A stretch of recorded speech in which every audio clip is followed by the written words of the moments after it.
Welcome back. It is a familiar face with an unforgettable love story. Michael Allio may be just a kid from Akron, but he's also the man who made his way into homes and hearts of Bachelor and Bachelorette fans all across the country. The small glimpse, though, of his moving backstory and loss of his wife is just a sliver of his larger mission to turn tragedy into purpose. It's why I wanted to sit down with him and hopefully have his story inspire others.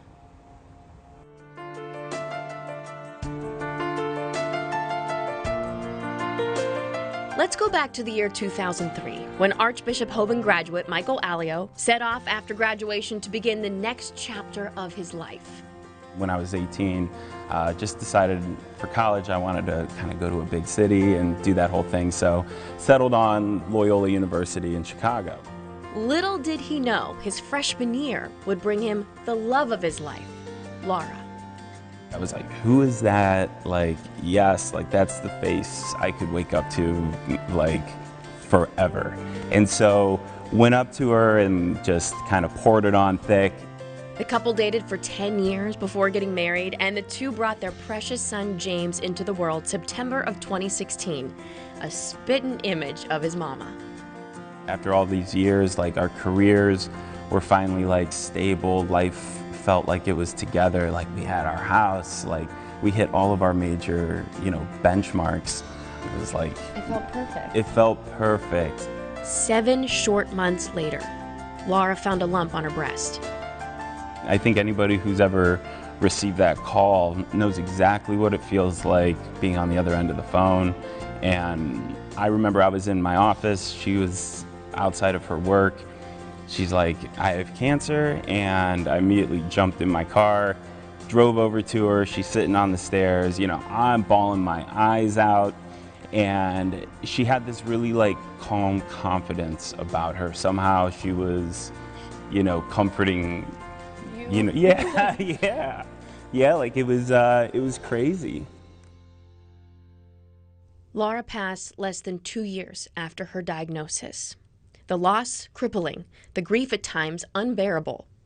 There's a part where, and I learned this from Laura, where you either allow it to take over your life or you try to put some purpose behind it.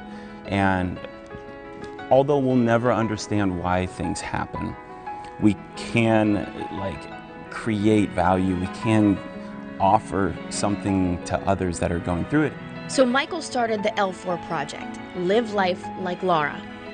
So what L4 really is online store where you go on, you can buy t-shirts, and 100% of the profits actually go to 501c3 organizations that do support cancer and easing that burden for people that are going through a really difficult time in their life.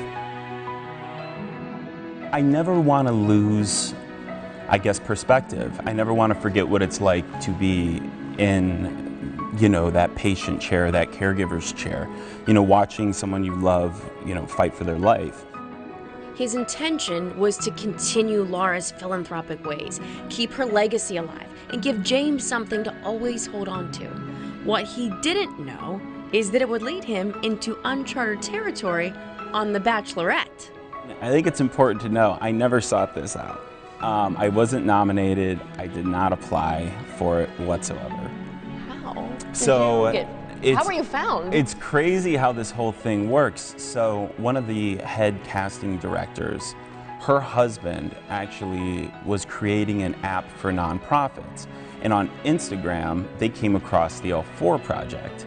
And then she started digging into my Instagram. And through that connection, sent me a DM basically saying, would you like to be on a show? Okay, that just gave me chills, because to me, what that says is Laura had something to do with all this. I completely agree. He may not have ended up as The Bachelorette's final suitor, but his time spent was meaningful beyond measure. When I got back from the show, my messages were really flooded with, gratitude from, widows, again, single parents, people currently battling cancer, that, something resonated with them, whether or not it was, just hope that better things can come of this, courage to go outside of their comfort zone and begin dating again if they lost somebody. He smiles today, knowing what the future might bring, and he encourages all of us to be a light for others. Whether or not L4 turns into something, global, or whether it stays local, doesn't matter to me. The fact, I'm just proud that, I'm trying. And I think if everybody tried to make a difference, we would see crazy outcomes very quickly.